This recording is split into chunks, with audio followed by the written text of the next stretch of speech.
بسم اللہ الرحمن الرحیم۔ ناظرین السلام علیکم، میں ہوں آپ کا میزبان صابر شاکر۔ وفاقی دارالحکومت اسلام آباد سے کچھ تازہ ترین خبریں۔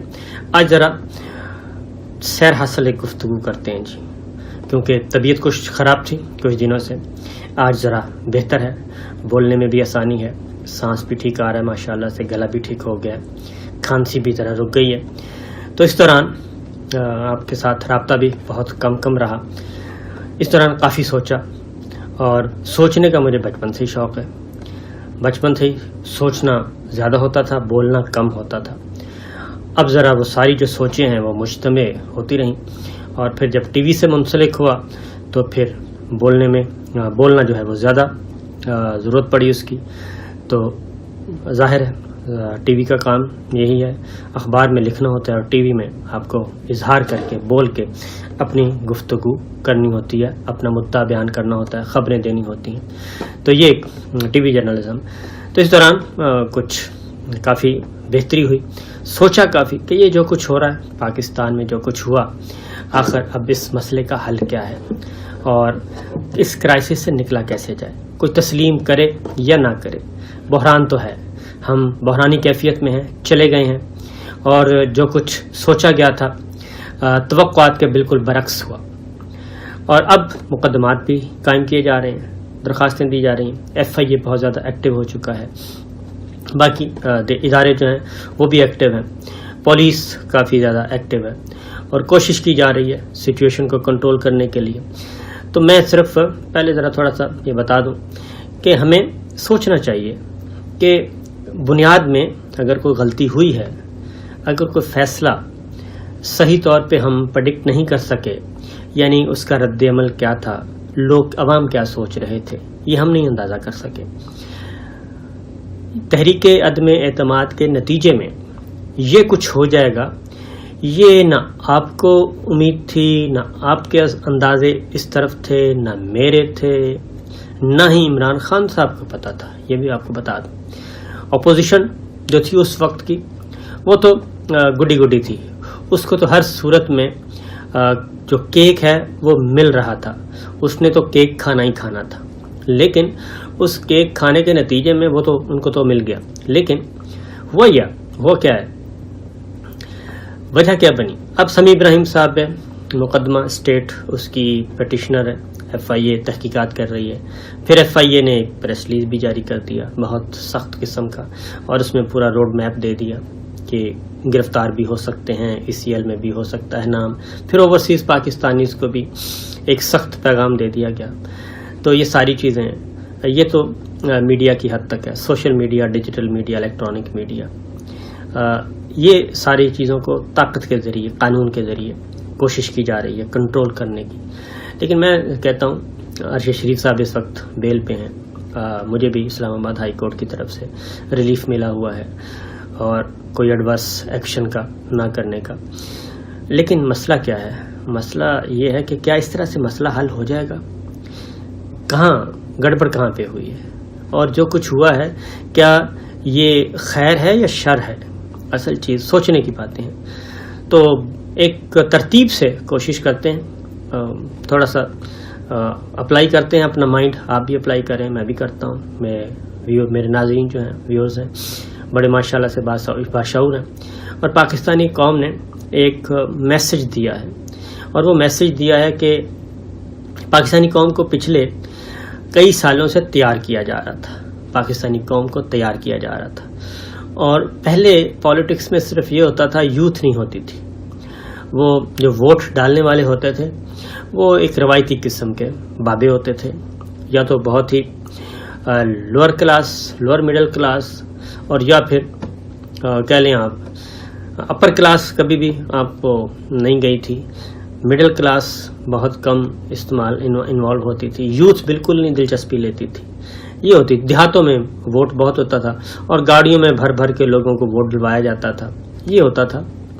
لیکن اب کیا ہوا ہے، ٹریڈیشنل روایتی قسم کی پالیٹکس چل رہی تھی، موروثی سیاست چل رہی تھی، اور جتنی بھی سیاسی جماعتیں ہیں وہ سب کے سب موروثیت پر مبنی ہیں، موروثی سیاست، خاندانوں کا قبضہ، وہ جنرل ایوب خان سے لے کے آج تک چند خاندان ہیں وہی قابض رہے ہیں، اور ان خاندانوں کا کو توڑنے کے لیے، ان فیوڈلز اور انڈسٹریلسٹ کو توڑنے کے لیے، ان کا جو کارٹل توڑنے کے لیے بہت سارے کیے گئے اقدامات اٹھائے گئے.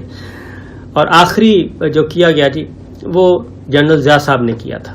جنرل ضیاء الحق مرحوم نے 1985 کا الیکشن غیر جماعتی بنیادوں پہ کروایا. اس کی وجہ پیپلز پارٹی تھی کہ پیپلز پارٹی واپس نہ آ جائے، کیونکہ پیپلز پارٹی کے واپسی کے امکانات ان کو پتہ تھا کہ ہیں پارٹی بنیادوں پہ ہوئے، تو اس لیے 85 کا الیکشن غیر جماعتی بنیادوں پہ کروایا گیا. اور اس سے یہ تھا کہ ہر کوئی اپنے بل بوتے پر آئے، الیکشن جیتے، اور جو لوور مڈل کلاس جو ہے وہ آئے. اور اس میں ہوا بھی، کافی کامیابی ہوئی غیر جماعتی بنیادوں پہ. اس کا بائیکاٹ کیا پاکستان پیپلز پارٹی نے، اور اس کا محترمہ بے نظیر بھٹو مرتے دم تک وہ کہتی رہیں کہ وہ ان کی بہت بڑی سیاسی غلطی تھی کہ میدان خالی چھوڑا گیا. اس 85 کے غیر جماعتی بنیادوں پہ الیکشن کے نتیجے میں جو پود آئی، جو پنیری لگی، وہ اس وقت موجود ہے. پیپلز پارٹی اس پنیری کا اس کا حصہ نہیں تھی، کیونکہ پیپلز پارٹی کو کاٹنے کے لیے وہ سارا کچھ کیا گیا تھا. غیر جماعتی بنیادوں پہ انتخابات اور موروثی سیاست سے چھٹکارا حاصل کرنے کے لیے کام کیا گیا، لیکن ایسا نہیں ہوا.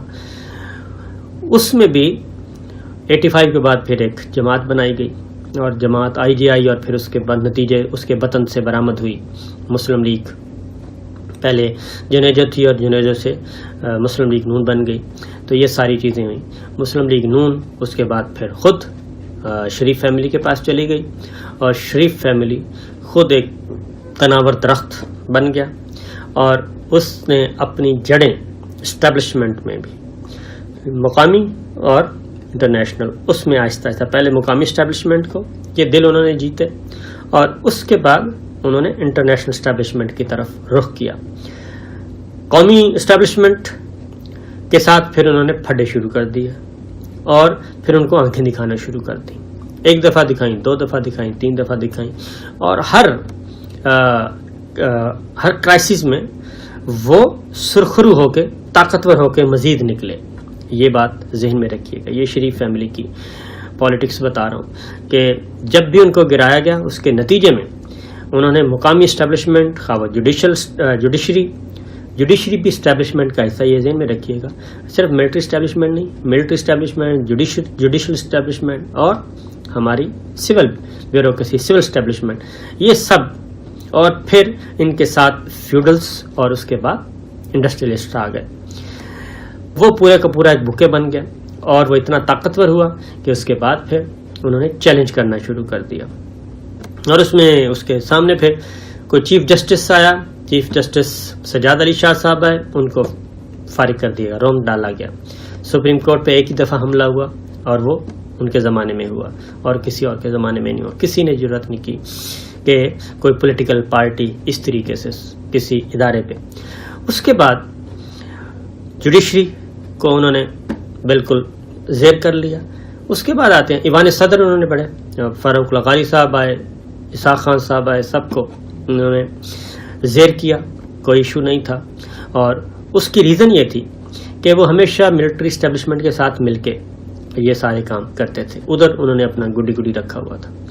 پھر اب اگلا موقع آتا ہے، انہوں نے جب وہ لوکل سے انٹرنیشنل کی طرف گئے، تو آگے پھر جا کے انہوں نے انٹرنیشنل اسٹیبلشمنٹ سے اپنے تعلقات استوار کیے، اور پرویز مشرف صاحب، پہلے جنرل جہانگیر قیامت صاحب کو فارغ کیا.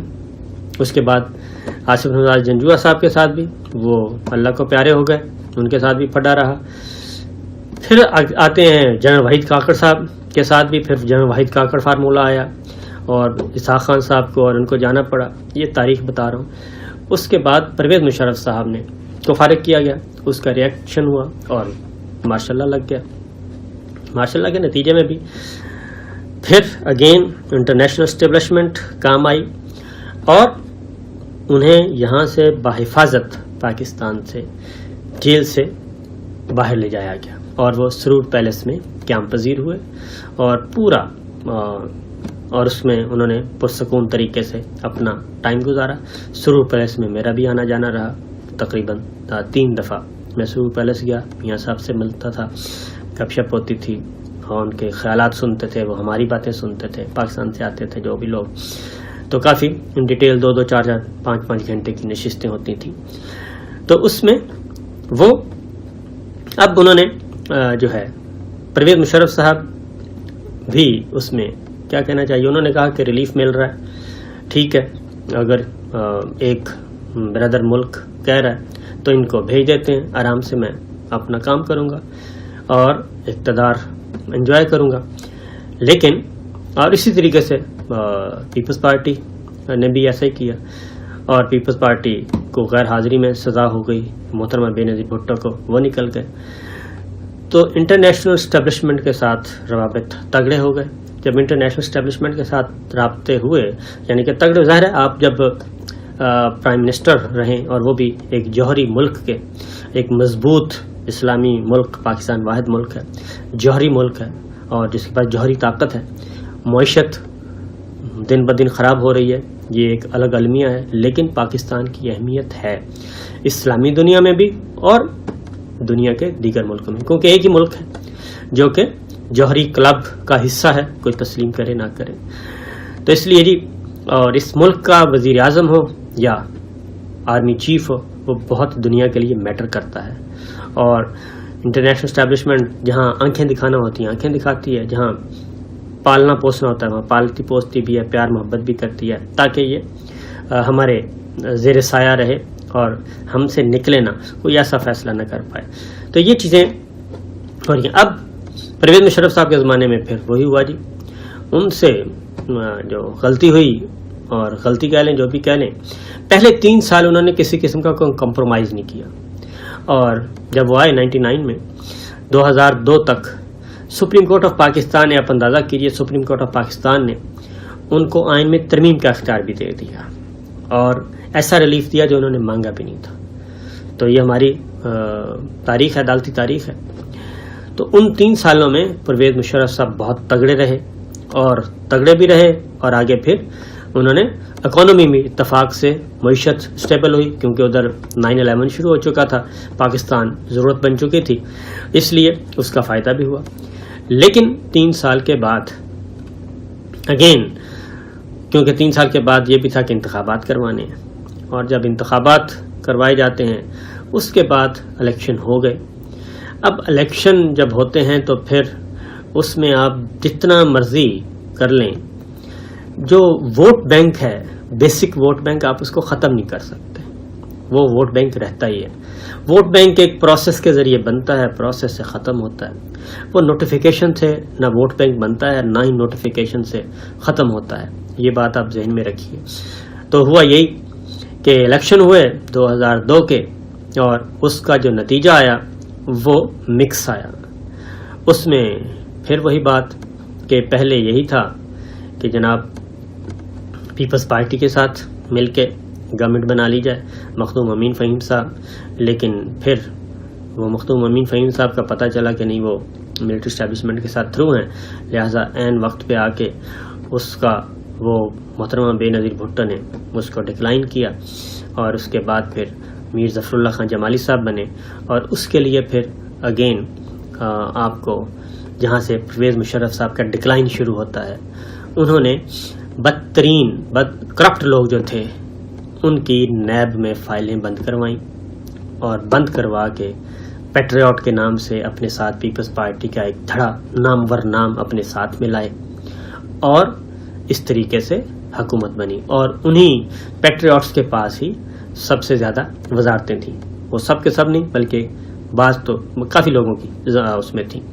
تو یہ پرویز مشرف صاحب کا یہاں سے ڈکلائن شروع ہو گیا تھا کہ جب انہوں نے پہلا کمپرومائز کیا, کیونکہ وہ آئے تھے اسی بنیاد پہ کہ کرپشن کا خاتمہ کرنا ہے, اکاؤنٹیبلٹی کرنی ہے, نیب کو تگڑا کرنا ہے. لیکن جب پولیٹیکل ویلنگ ڈیلنگ شروع ہوئی, پولیٹیکل انجینئرنگ شروع ہوئی اور نیب کو استعمال کیا گیا, تو اس کے بعد جو ہوا وہ ہمارے سامنے ہے. اور پرویز مشرف صاحب اس کے بعد آہستہ آہستہ اپنے ان کے کمزور ہوتے گئے. پھر افتخار چودھری صاحب والا معاملہ آیا, پھر یہ ایک داستان ہے. پھر پرویز مشرف صاحب نے ہی اپنے ہی ہاتھوں سے اگلے انتخابات میں NRO دیا، پہلے پیپلز پارٹی کو دیا اور اس کے بعد مسلم لیگ نواز بھی میدان میں آ گئے. شریف فیملی ظاہر ہے انٹرنیشنل اسٹیبلشمنٹ ایک طبقہ پیپلز پارٹی کے ساتھ تھا اور دوسرا جو تھا وہ پھر نواز شریف صاحب کے ساتھ تھا. انہوں نے کہا اگر محترمہ بے نظیر بھٹو آ سکتی ہیں تو پھر نواز شریف سے بھی آئیں گے. تو ظاہر نواز شریف صاحب واپس آئے اور واپس آ کے انہوں نے پھر اقتدار حاصل کیا. پرویز مشرف صاحب کا حال ہمارے سامنے ہے اور اللہ تعالیٰ ان کی خیریت، ان کو خیر و عافیت دے، لیکن حالت بہت بری ہے. وہ سوچنا چاہیے، دیکھنا چاہیے ہمیں. تو یہی کچھ اب ہوا ہے اور میرا خیال ہے کہ اب بھی وہی غلطیاں ہم کر رہے ہیں جو ماضی میں کر چکے ہیں. تو اگر آپ ان غلطیوں کو دہرائیں گے نہیں، ان غلطیوں کو دہراتے رہیں گے تو معاملہ خراب ہوتا رہے گا، اور اگر ایک واپس اپنے اصول پہ آ جائیں گے تو معاملہ ٹھیک ہو جائیں گے. تو وہ غلطی جو پرویز مشرف صاحب نے کی اب وہ دوبارہ غلطی دہرائی گئی یا ہو گئی، سرزد ہو گئی. اب اس کو ٹھیک کرنے کی ضرورت ہے اور ٹھیک کرنے کے لیے دل جگرا چاہیے اور ریویو کرنا چاہیے، ریویزٹ کرنا چاہیے. تو بہرحال یہ ایک سلسلہ چلتا رہے گا. انشاءاللہ اگلی ویڈیو میں باقی باتیں کریں گے. اجازت دیجیے، اللہ حافظ.